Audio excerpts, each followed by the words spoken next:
Hey, good morning. This is Brian Kuzmar with Commercial Rare Coins and Precious Metals in lovely Lauderdale by the Sea. 76 degrees out there and a bit breezy, but no less another beautiful day. God, I love Florida. Actually, it's packed out there too. The traffic has been packed. It seems like everybody in the country is flocking to Florida either for vacation or to move here. Our governor's done a great job opening up the state of Florida months ago, and the economy is as booming as it can get given the times, and compared to probably every other state out there, Florida is the boom state, no doubt about it. Well, let's move along to a couple things. I'm going to talk a little bit of news here. We're going to go to Zero Hedge, GATA.org, and then I'm going to discuss some prices, what the best deals are out there, and then we'll go to answering some comments from yesterday's show. So let's start with the big secret here. What is the real secret to figuring out what gold and silver prices are going to do in the future? Well, folks, I hate to disappoint you here, but there is no secret here. Gold and silver is a hedge against bad times. Gold and silver is a hedge against currency that's going to perform poorly. Remember the little lesson that we've talked about a dozen times in the last year about Gresham's law, where good money drives out bad money? Well, that's basically what we're looking at here. And fiat currencies. So the real secret is, and I'm going to give you the real secret here, whatever news source you use, and I recommend actually Zero Hedge because in my opinion, Wall Street Journal and Bloomberg and all those, they just blow smoke up our asses. You know, it's always good news, generally speaking. It's it's a narrative that they want to paint for us. And all those corporate publications in the financial world, and including the TV, CNBC, Fox Business, all of them, they paint a narrative that is most profitable for them to paint for you. So mostly they're going to blow smoke up your asses, tell us how great everything is, until one day they just magically oh, well, we don't know what happened. And then it just blows up like 2008 did. You know, the signs were on the wall, but all these idiots just missed it. One of the things I like about ZH, and again, some of you guys are probably sick of hearing this, is that they provide you different opinions, different narratives. I do like that. So if you can go to a ZH website, and we can scroll down here, Volkswagen soars, that's good. Another 10,000 jobs, that's good too. Another way to look at long-term bubble cycles, U.S. retail sales collapse in February. When you start to see news out here that is really bad economically, it's not good, and political times are not good, and you have a fiat dollar that just, and we're a fiat dollar, even though we're probably the strongest fiat currency in the world, we're no less a fiat dollar. And you know what I always say, that the dollar is like the last horse to the glue factory. That's the only way we're going to be a winner, is that we are the last horse to the glue factory in the fiat battle, more than likely, out of all the major countries. So when you have that combined with bad economies and moronic politicians and moronic decisions made by economic leaders, and you've got a large corporate behemoths out there that are, you know, they're not looking out for us, they're looking out for themselves and their stockholders, but really that's not all of us. When you see the news get much better out here, and you hear that the economy is getting better and that they're trying to strengthen the dollar, I don't see how that's ever going to happen. And the economy is, again, the economy is getting better. That's when you're going to want to sell your gold, or you're going to want to start laying off some of your gold position. However, you have to ask yourself, do you see that happening? Have you seen that happening anytime soon?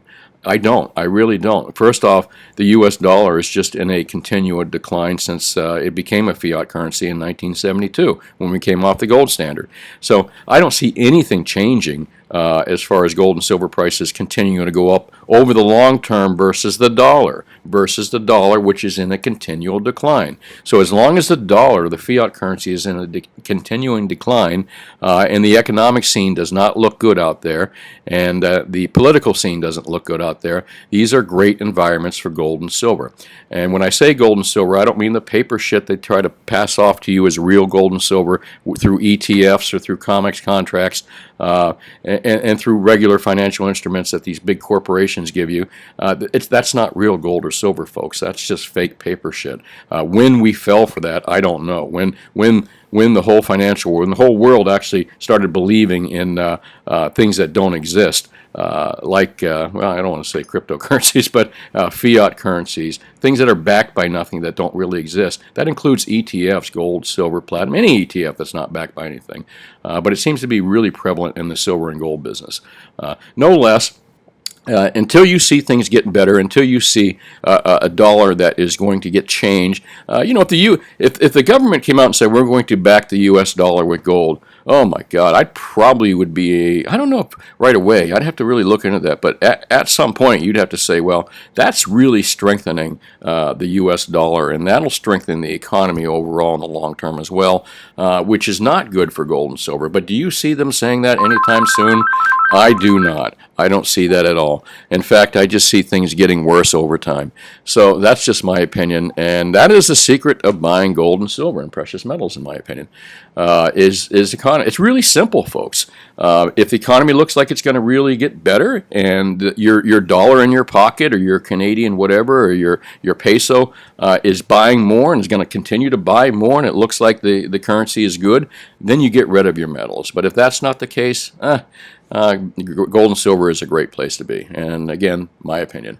Let's take a look at GATA.org, GATA.org. Again, that should be on your bookmark bar at the top of this page. I'm not going to read all these articles to you. In fact, there's nothing too much new up here. Gold and backwardization, we talked about that earlier last week. COMEX is being drained inconspicuously. This was very interesting. We kind of touched upon that yesterday, that COMEX, I think, let's see, Andy Chapman, CEO and coin dealer, Miles Frankentel, Liberty Finance, okay. Big buyers are trying to drain the New York Common Exchange of gold and silver as inconspicuously as possible. And this is true. I heard there's some huge deliveries for silver and gold that are very unusual for this time of year, being drained out of COMEX. So I think that the game is up for the paper people. I think that the paper people either, I'm talking about ETFs, GLD, SLV, people that have paper that is probably over leveraged 100 to 1, or really doesn't even have the metal, or there's no allocated metal for the account holders of those paper. And that's why I don't like paper. And I think that there's a lot of smart people out there that are saying, you know what, I don't think I want to own a piece of paper that says, here's the key word, says I own something. I think I'd rather pay a premium and go out and buy the product myself and store it myself. Now, what is the big advantage of this? Third-party risk. One of the hugest big issues that you're going to have out there in this world is that when banks and corporations and people start to default, they take your shit with them. Trust me on this. And there's no better way, no more secure way than eliminating that that third-party risk in gold and silver and platinum by physically having it in your hands, or in your possession, or buried in your backyard, or hidden in your walls, or in your vault, or whatever it may be. There's no better counter to third-party risk than this. When you own a piece of paper, do you trust these people, really? Look at some of the largest hedge funds, some of the largest business. Lehman Brothers went out, almost took out the entire world. Do you think anybody believed that? There's people that lost their entire savings. So you're going to trust someone holding your gold and silver, and they're going to give you a piece of paper or a digital receipt with a serial number? Come on, folks. Really? But anyways, I hope GATA.org is on the top of your reading list. Let's take a look at spot prices. Again, not too much news out there, so we're going to skip over the news right now and take a look at prices. I was correct yesterday. I kind of figured, and I haven't been guessing in a while because the markets have been so wonky, but I took a shot that we're going to be up today just based on what the overnight markets look like, and the fact that I think that the monkey hammering is over temporarily. We'll still see some monkey hammering. And what does that mean? Buy the dips when you see that. Don't be afraid and sell your position. We are in a long-term bull market, so relax. So even the coin yesterday, you hear my lucky coin? My bull and bear coin said it was going to be up. So the coin and I concurred that it's going to be up today. It looks like it is. And trust me, folks, that's nothing more than a guess, just an educated guess. I don't have a crystal ball, neither do you. It looks like range 1727, 1737. We're sitting at 1734 currently. And silver kind of bopped down just a tiny bit. High at 2633 and a low at $25.90. So we're holding into that $25 range. Despite the fact that gold really got monkey hammered and got his ass kicked for the last 6 months, silver has held its own, man. You know, it was up 40% last year, and we're still holding on to that mid-20 level. I love it. I think it has something to do with the gold and silver ratio getting back into a more realistic place, and we'll discuss that in a moment as well.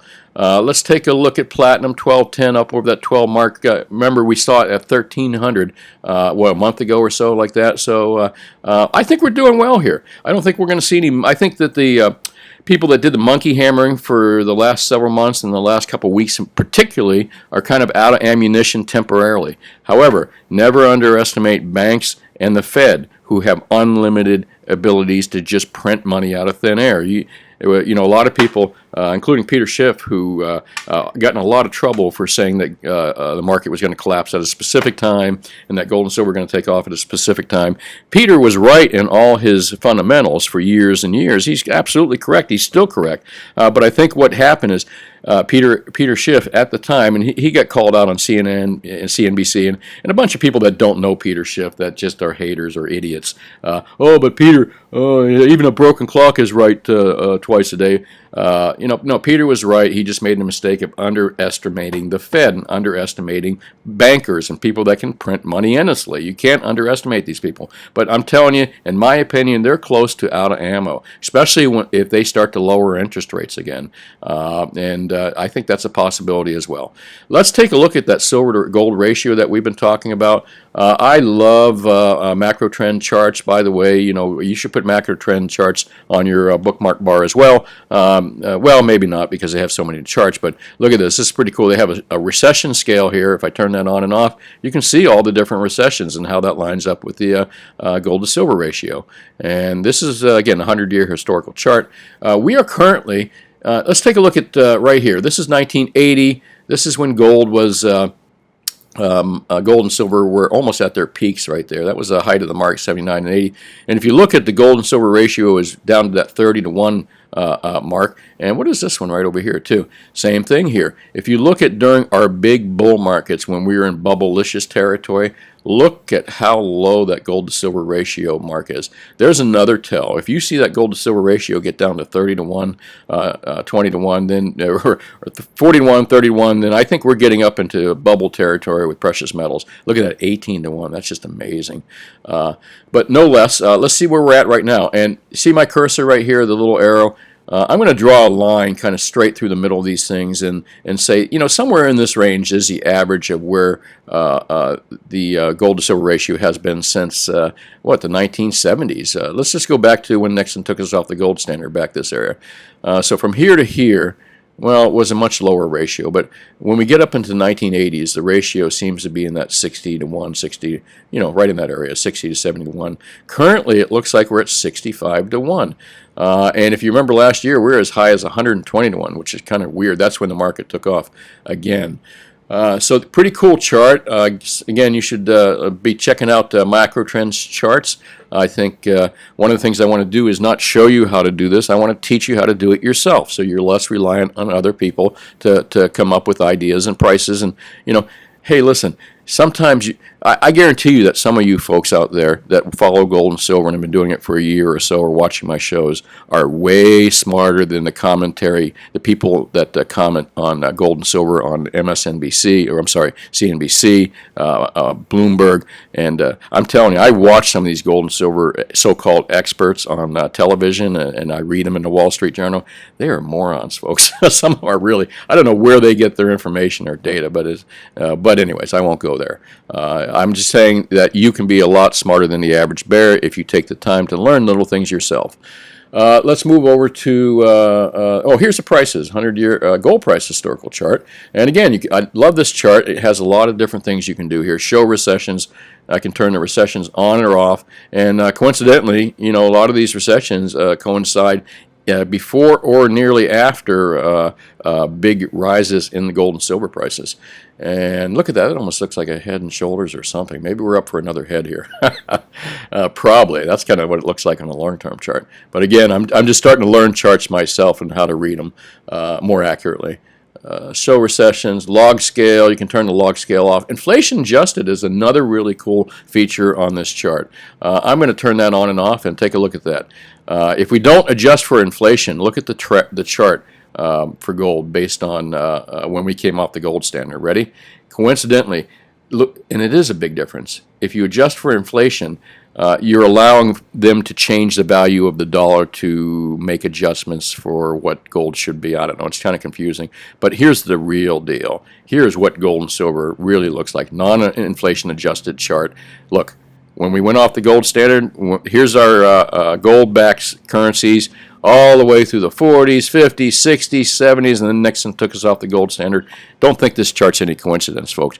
It's what I've been talking about with fiat currencies. So Nixon takes us off the gold standard, and look what happens.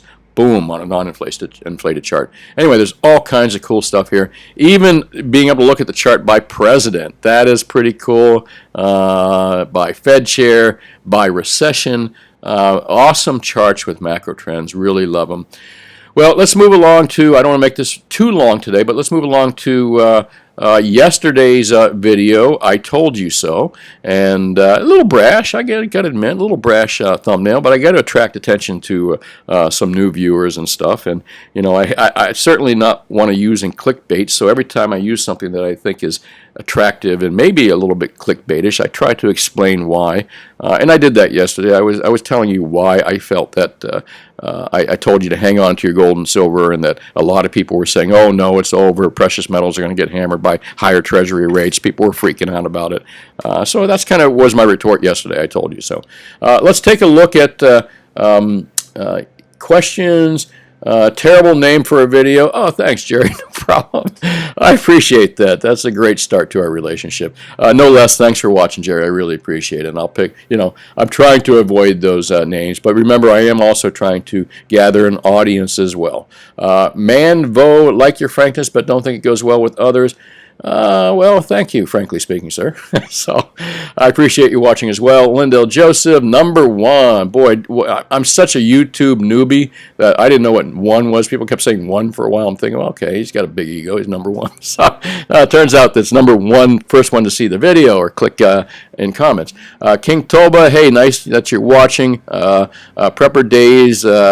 I'm not quite sure what eyeballs mean. Does that mean I should be worried, or is that a creepy sign or something? Just kidding, Prepper. Thanks for watching, Beto, as well. Beto says, I think I'll get weaker metals will go up and food prices go up as, let's see, etc. When stimulus finishes, people want to move more and stimulus gaining in. Glad metals are going down. I get to buy, absolutely buy the dips, Beto. Silver bullet report, it's not uncommon for gold to have a cyclical decline I like this, actually. This is kind of technical in a way, and thanks for making this comment, Silver Bullet. For gold to have a cyclical decline in the secular bull market, absolutely true. You're going to confuse some people here, sir, but that's absolutely correct. I don't know why everyone was getting so worked up lately.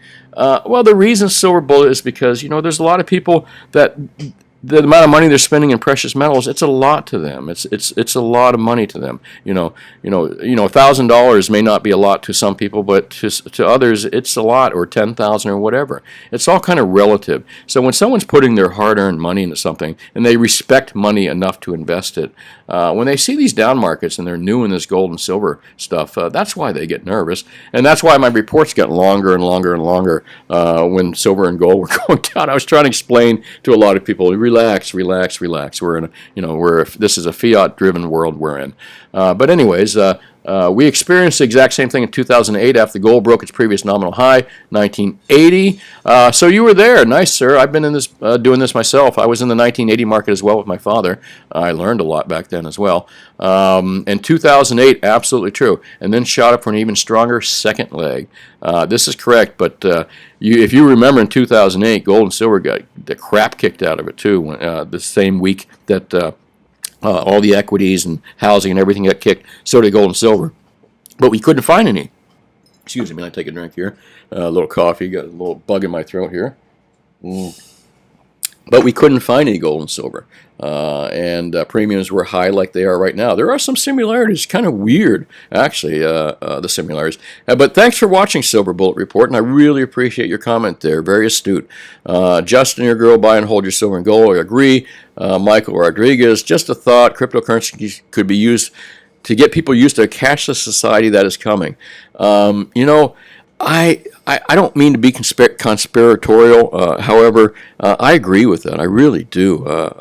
I think that this is kind of like a rolling experiment to get people used to a cashless type society, and that frightens the hell out of me. If you're not frightened by cryptocurrencies and a cashless society, if you're kind of young and stuff, and you say, well, what can possibly go wrong? What is the issue with that, with a cashless society? It's cool. That's the future. It's not. It's scary. Think about this. Just take a moment and think about this. What I want you to do is look up China right now with their social contract system or their social system where the Chinese people are tracked every move they make, everything they do, and they're giving a social credit score for this. And if you have a poor social credit score, you can no longer travel on buses and planes. So basically, this is the data. They've taken data on everything a person does, and if you don't meet their qualifications or their status, you are a lowly citizen that can't travel, and they could even cut off your finances, make it so you can't get a bank account. And this is not made up. This is real. So for you folks that think that a cashless society, all electronic, is awesome and cool and we need to go there right away, it is. But the problem is you got evil governments are running it, and there's no such thing as a good government anywhere, no matter how well intentioned they are. That's my opinion.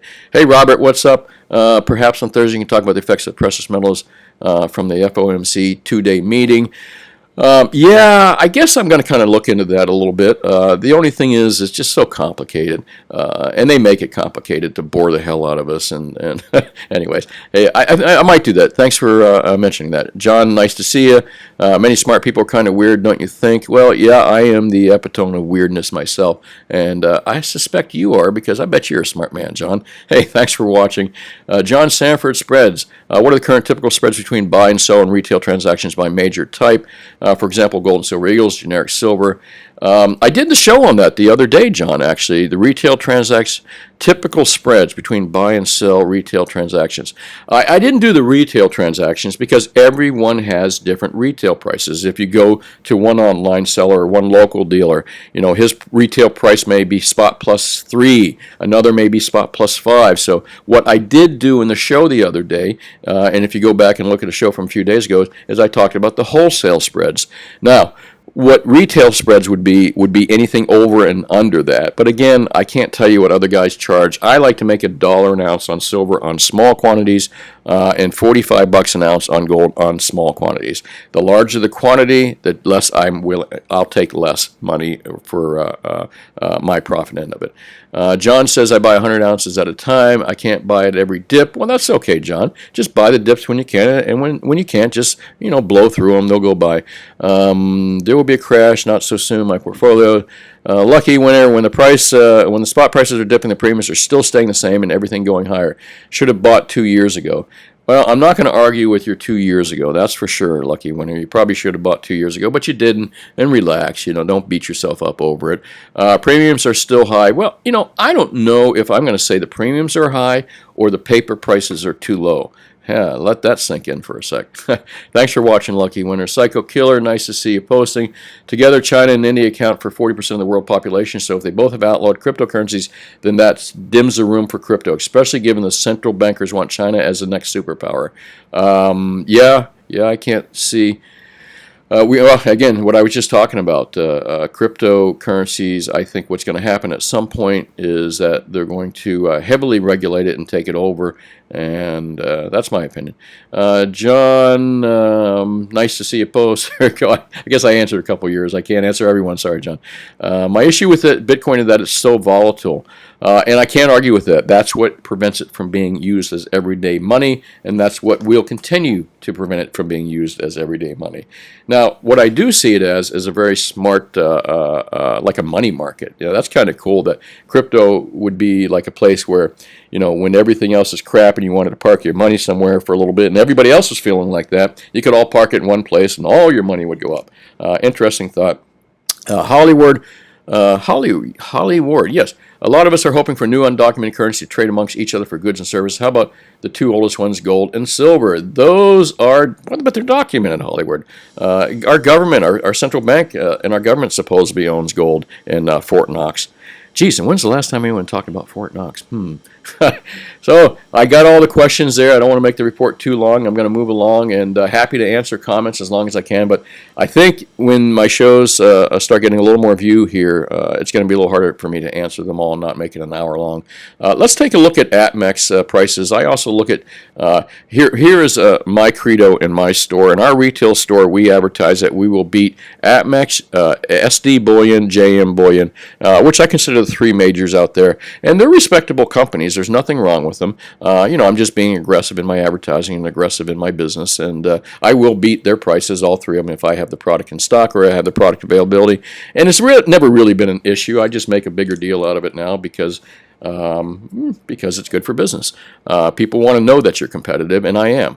The only downside is I do not deal online. I only deal local. So, and again, if you don't live near me and you don't live in this area and you can't buy from me, I do highly recommend, instead of going online, again, nothing wrong with these companies, that you go and try to find a local dealer that can sell you. Even if you have to drive an hour, at least keep it in your state, your county, your city, in your neighborhood. If you can buy local, do it, and never hesitate to go in a coin store. And even if the guy doesn't have the stuff there, say, hey, can you order this for me? I'll pay for it in advance. If you can beat the prices online or match them or get close to them, I'll buy the stuff from you instead of ordering online. And again, you keep that money local, which I think is important for you, your family, and your friends.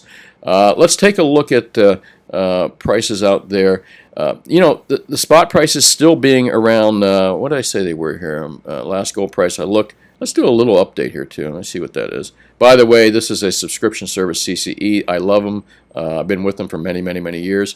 Anyway, I won't go into that right now. 1736. So 1736, and where is? There we go. Prices 17, 18, 19. Oh my gosh, still almost a $200 premium on gold eagles, and same thing with buffaloes. That is just a $200 premium on gold buffaloes. Listen, folks, gold eagles are a great product. Buffaloes are a great product. They're made by the U.S. mint. I'd prefer to tell you, again, buy local, buy those products. But the problem is the premiums are absolutely ridiculous on them. Just crazy, stupid, ridiculous. My suggestion is sticking with the bars. They're much cheaper, and they got those at $18.32. Look, almost $100 cheaper than a gold eagle for a 1 ounce gold bar. Way better deal. That's what I've been putting my customers into. And again, I can beat APMEX, SD, and JM Bullion for sure. But I just kind of want to give you some comparisons. If you don't have a local shop in your area and you can't find anyone absolutely within a reasonable driving distance, then I suggest you can buy from these guys or your favorite online seller. But again, I can beat these prices. But look at that, $100 difference between those two products. Why would you buy 1 ounce gold eagles when you can buy a 1 ounce gold bar for $100 cheaper? And you know what you can buy? You could buy a gold bar. Instead of buying a gold eagle, you could buy a gold bar and 3 ounces of silver instead of just the premium for a gold eagle. And the same thing applies to, let's go to best sellers on APMEX. By the way, I met the APMEX guys at a show one time. Nice guys. Let's take a look at the silver here. I can still beat their prices, though. Best deal out there, I think, is 1 ounce rounds. A top pick. They got them as low as $31. And basically, that is what, $4 over spot. But remember, when you see these prices, when they say as low as, that's for 500 or more. Their 1 to 20 price is $32, almost $1 higher. And that's everywhere, though. You work cheaper in quantity. That's how we do it here in our store as well. So let's take a look at products out here. And look, Silver Eagles, $36 versus $31. That's a $5 difference, folks. Why would you buy Silver Eagles for $5? There's no advantage to it. By the time, if you buy 5 1 ounce rounds, for example, or let's say 6 1 ounce rounds here at $31 each. Hold on, 6 American Eagles at $36 each. You can buy approximately 7 of these. Why would you want to have 6 of these instead of having 7 of these for the same price? It makes no sense to me. If anyone thinks that paying higher prices, premiums, even though I love the products and I always say buy local, but paying that much more, if anyone sees any sense of that, please make a comment below and let me know, because my 40 years experience, I see no no sense in it whatsoever. Hey, folks, buy local. Best deals out there still are 1 ounce gold Valcombi bars, 1 ounce bars, whatever types they are. I've got really good prices on them. I do have limited availability on 100 ounce generic bars right now. That's cheaper than the bars I was selling for the last couple of weeks, 100 ounce bars. I also have available cheaper than this. 90% is back in stock and limited availability too. And as I said, I will beat anybody's prices out there. Well, that's really about it. What I don't have up here is, I'm going to do this real quick. I'm going to put up my logo here and go through my whole thing. Commercial. This is how you find me, by the way. You type in your browser Commercial Rare Coins, and you will see I pop up any number of ways here. And where am I? I am down here. Commercial Rare Coins, and there's my website. Sorry, I didn't mean to lay that down. The microphone. I got a cheap microphone. I got to eventually buy a decent one here. Well, here you go. That was long to get there. Oh, don't forget to check out my reviews too. We got pretty good reviews with Google online, and I appreciate all those reviews. Some of those are customers that watch me here too. Well, this is Brian Kuzmar with Commercial Rare Coins and Precious Metals in beautiful Lauderdale by the Sea. Call me anytime at 954-493-8811 for any prices or updates or what the best deal of the day is, or how I can help make you a smarter buyer, which helps me sell better. Well, that's it. If anything crazy happens today, I will do another show. If not, I will be back tomorrow. And don't forget to like and smash the comment button there. It really helps me, and it lets me know who's watching. And that's really about it. Hey, have a great day. Talk to you soon.